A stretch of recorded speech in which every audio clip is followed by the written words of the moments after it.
నమస్తే, నేను మీ శౌర్య. ఈరోజు మనతో పాటు గట్టుపల్లి సురేష్ బాబు గారు ఉన్నారు. ఐకాన్ ఆస్ట్రాలజర్, మంత్రతంత్ర జ్యోతిష్యులు. సో వారితో మాట్లాడదాము. నమస్కారం గురుగారు. జై శ్రీమన్నారాయణ. గురుగారు, జనరల్గా చాలా మందికి ఇంకా మేము ఎదగట్లేదు, మా ఎదుగుదలను చూసి ఎవరో ఏదో చేశారంటే బాగా ఉన్నత స్థాయికి వెళ్ళి కూడా ఒకేసారి డమాల్ మన కింద పడిపోతూ ఉంటారు. అలాగే మంచి కుటుంబంలో పుట్టిన వాళ్ళు కూడా ఏదో ఒక సమస్యలతో ఇబ్బంది పడుతూ అందరూ బాగానే ఉన్నారు, మా పరిస్థితి ఏంటి, మంచి ఫ్యామిలీలో పుట్టి ఒక ఉన్నతమైన దీనిలో పుట్టి కూడా మా పరిస్థితి అని వాళ్ళకి బయటికి మేనేజ్ చేస్తారు, కానీ బాగా ఉన్నట్టు లోపల మాత్రం చాలా ఇబ్బందులు ఉంటాయి వాళ్ళకి.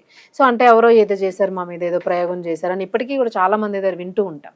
ఒకవేళ అలాంటి ప్రయోగాలు చేశారని ఒక బాధ లోపల ఉన్న, భయంతో ఏమైనా బ్రతుకుతూ ఉన్నా, సో ఇలాంటి అడ్డంకుల్ని ఆటంకాలని తొలగించడానికి, లేదు మీరు అన్నట్టు క్షుద్ర ప్రయోగాలు కానీ ఏవైనా కూడా ఒకవేళ చేసి ఉన్నా కూడా వాటికి మనం చాలా సింపుల్గా అడ్డుకట్టు వేయొచ్చు, ఒక పవర్ఫుల్ది చెప్తాను అని అన్నారు.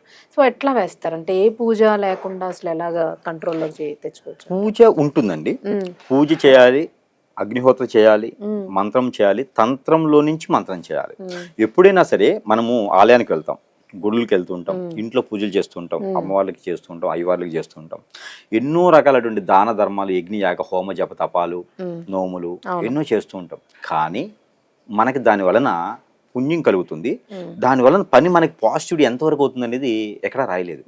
కానీ తంత్రం ద్వారా మంచి చేస్తే ఖచ్చితంగా చెప్పొచ్చు, ప్రూఫ్ ఉంటుంది, ప్రూఫ్ ఖచ్చితంగా ఉంటుంది. ఒక పారిశ్రామికవేత్త మంచి ఆదాయం రావాలి అంటే తంత్రం చేశాను కాబట్టే వచ్చింది అని చెప్పేది ఉంటుంది. కానీ నేను అక్కడ హోమం చేశాను కాబట్టి వచ్చిందని లేదు. ఎంతమంది రాజకీయ నాయకులు హోమం చేసి ఓడిపోయిన వాళ్ళు లేరు? అంటే మంత్రం ఉంది, కానీ దాని పాజిటివిటీ తంత్రం కన్నా తక్కువ. తంత్రంది మనకి ఇమ్మీడియట్లీగా రిలాక్సేషన్, మనకి ఇమ్మీడియట్గా రిజల్ట్స్ దొరుకుతుంది. మంత్రం అనేది మనల్ని కాపాడుకుంటూ వస్తూ ఉంటుంది. అంటే అది ఉండాలి, ఇది ఉండాలి, కానీ దానివల్ల ప్రయోజనం అనేది లేట్ అవుతుంది, దీనివల్ల ప్రయోజనం త్వరగా అవుతుంది. అలాంటిది మన మీద ఎవరైనా హిప్నాటిజం, బ్లాక్ మ్యాజిక్ లాంటివి చేయించారు, అష్టదిబ్బంది చేశారు, మనం ఎదగలేకుండా చేశారు, జాతక ప్రకారం ఇవి దొరకవు, జాతకంలో ఇవి ఉండవు. జాతకంలో నవగ్రహాలు ఉంటాయి కానీ మానవ గ్రహం జాతకంలో ఉండదు. ఈ మానవ గ్రహాలు మన మీద చేయించేవి జాతకంలో తెలియదు. చాలా మంది అట్టడిపోయినా, నాశనం అయిపోయినా, ఇబ్బంది పడ్డా, మోసపోయినా, నష్టపోయినా కూడా నా జాతకం బాలేదండి, నా టైం బాలేదండి, మనకి సమర్థించుకోవడానికి తప్పితే మనకి ఏం జరిగిందో ఆలోచించారు ఎవరు? ఆలోచించిన వారు బాగుపడతారు మళ్ళీ. అలాగా వారికి నరదిష్టి, నరఘోష, శత్రుభయం, శత్రుపీడ, ఆర్థిక సమస్యలు, ఆరోగ్య సమస్యలు ఇవే కాకుండా మనం ఏం చేయించినటువంటి హిప్నాటిజం, బ్లాక్ మ్యాజిక్, అష్టదిబ్బందన, వశీకరణ ఇలాంటివి ఏదైనా పోవడానికి అసలు మన వైపు చూస్తేనే వాళ్ళు ఇబ్బంది పడేలాగా, శత్రుభయం నుంచి దూరం అయ్యేలాగా, ఆర్థిక సమస్యల నుంచి దూరం అయ్యేలాగా, మనలో ఒక కాన్షియస్ బలం నింపుకునేలాగా ఇది మనకు ఒక ఉంగరం. ఇది ప్యూర్ సిల్వర్.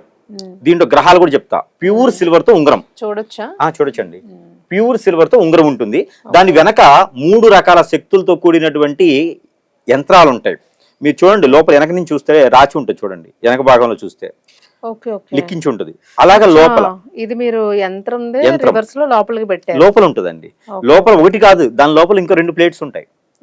సో 3 యంత్రాలు ఉంటాయి. ఒక యంత్రము జనాకర్షణ కోసం, మరొక యంత్రము మనము నిలదొక్కుకోవడానికి, ధైర్యం. ఎవరు ఈ రోజుల్లో బంధుమిత్రులు రారండి.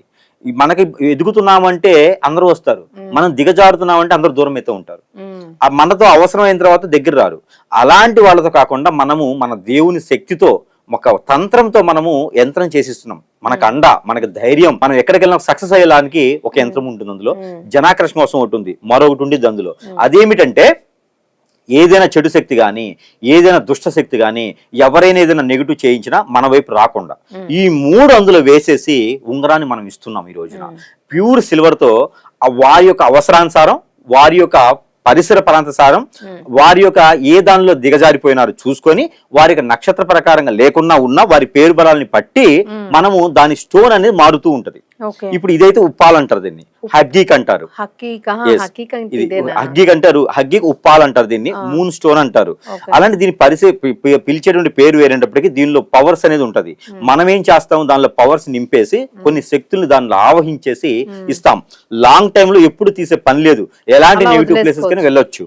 ఓకే. ఎలాంటి సందర్భంలో ఉంచుకోవచ్చు. ఒకసారి చేతికి పెట్టుకున్నాము, వేలుకి పెట్టుకున్నాము అంటే ఇంక తీసే పని లేదు. ఇది మీరు ఎవరికోసమైనా చేశారా? చాలా బరువు పెద్దగా ఉంది అది size. చేయించిందేనండి, ఆ, వేరే చాలా పెద్ద size ఒక ఉంది. పొలిటీషియన్ కోసం చేయించింది. ఆహా. అది మన దగ్గర చూపించడానికి అని చెప్పి తీసుకొచ్చాను. ఆహా. అంటే వాళ్ళకి జనానికి తెలియాలి కదా, చెప్తే కాదు వస్తువుతో కూడా అవునవును, చూపించాలి కదా, అవును. ప్రజలకి చూపించాలి కదా, తీసుకొచ్చాను.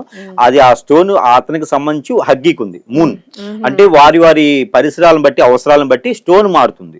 కానీ పవరు, మంత్రము, యంత్రము ఇవన్నీ కూడా ఈక్వల్ గా వారికి ఏం కావాలో పూజించి మంత్రించి అగ్నిహోత్రం చేసి వారికి ఇవ్వబడుతుంది. కాబట్టి ప్రతి ఒక్కరి చేతులు ఇది ఉండడం వలన వారు పై స్థాయికి వెళ్ళడానికి లేట్ అయిద్దేమో కానీ అంతకన్నా దిగజారుతారు కాదు. ఓకే. అన్నిటికీ అంటే ఎవరైనా తోడ్పడుతుంది. ధరించవచ్చు సమస్య. ఎవరైనా ధరించవచ్చు అండి, స్త్రీ పురుషులు పిల్లలు పెద్దలు ఎవరైనా ధరించవచ్చు. ఆరోగ్య సమస్యలు ఒకటే కాదు, ఎన్నో రకాల సమస్యలకి మీకు రిజల్ట్స్ దొరుకుతుంది అందులో. ఈ రాయి సైజ్ ఇంతే ఉంటుంది, ఎవరికైనా లేదు, లేదు. సైజ్ మారుద్దా? మారుతుంది, సైజు మారుతుంది ఇదైతే వారి యొక్క చాలా వేలుని heavy బట్టి. ఉంది. ఒకసారి చూపిస్తాను నేను. చూపించండి. సో ఒకసారి మనం ప్రేక్షకులకు కూడా చూపిద్దాము. సో ఇది మీకు ప్యూర్ సిల్వర్ తో చేసిన హక్కీక్ ఉంగరం. అంటే మీరు వినే ఉంటారు హక్కీక్ అంటే, నాకు కూడా ఫస్ట్ టైం ఇట్లా ఉంటుంది వైట్ కలర్ లో. ఇది ప్యూర్ సిల్వర్, చాలా పెద్ద స్టోను, అలాగే బరువుగా ఉంది బాగాను. ఇది ప్రత్యేకంగా ఒకరి కోసం చేయించారు. సో దీని వెనుక ఈ లోపల భాగంలోని యంత్రాలు ఉన్నాయి, కనిపిస్తుంది. మరి మేబీ మీకు వీడియోలో కనిపించకపోవచ్చు. లోపలైతే యంత్రాలు ఉన్నాయి. సో మనం ఇచ్చే ఆర్డర్ని బట్టి, మనకున్న సమస్యను బట్టి ఆ యంత్రం అనేది దానిలో ఇన్సర్ట్ చేసి ఇస్తారు. ప్యూర్ సిల్వర్ ఉంది ఇది. సో చాలా బరువుగా కూడా ఉంది. ఓకే గురుగారు, అంటే ఇది ఒకవేళ కావాలి అని అనుకుంటే మిమ్మల్ని సంప్రదించవచ్చు. నెంబర్ కి కాంటాక్ట్ అయితే మీరు మాట్లాడతారు. ఇది కూడా మనకి ప్రజలకు అందుబాటు ధరల్లోనే, సరసమైనటువంటి ధరల్లోనే వస్తుంది. ఇది మన దగ్గరికి సంప్రదించిన వారికి వారికి సమస్య చెబితే మంత్రం చేసి యంత్రం వేసి వారికి ఏ స్టోన్ పడుతుందో చూసుకొని దాని ప్రకారంగా వారి చెంతకే చేర్చేటువంటి సదవకాశం కూడా మన దగ్గర ఉంది. పెట్రోల్ ధరలు పెరిగినప్పటికీ కూడా మనం ఎద్దుల బండి మీద సరే వారి దగ్గర చేస్తాం. అలాంటి సదవకాశం కూడా బాగుంది. ఎద్దుల బండి కాబట్టి సైకిల్ మీద వెళ్ళి ఇచ్చేసే సదుపాయం ఉంది. కాబట్టి అంటే ప్రజలు బాగుండాలని ఒక సంకల్పం అది. వెండి కూడా రేట్ చాలా పెరిగింది గురుగారు ఇప్పుడు. కానీ ప్రజల కోసం మనం అయితే రేట్ పెంచకుండా అలానే ఇస్తున్నాం, బాగుండాలని. వారందరికీ సెట్ అయింది అనుకోండి, నన్ను మర్చిపోరుగా. అంతే అంతే. మరి గురువు దక్షిణ ఈ రోజు ఇవ్వకపోవచ్చు, ఎప్పుడో దగ్గర అయితే పలానా గురువు వారి వల్ల నేను ఇట్లా ఉన్నాను అని చెప్పుకుంటారు. సో అదండి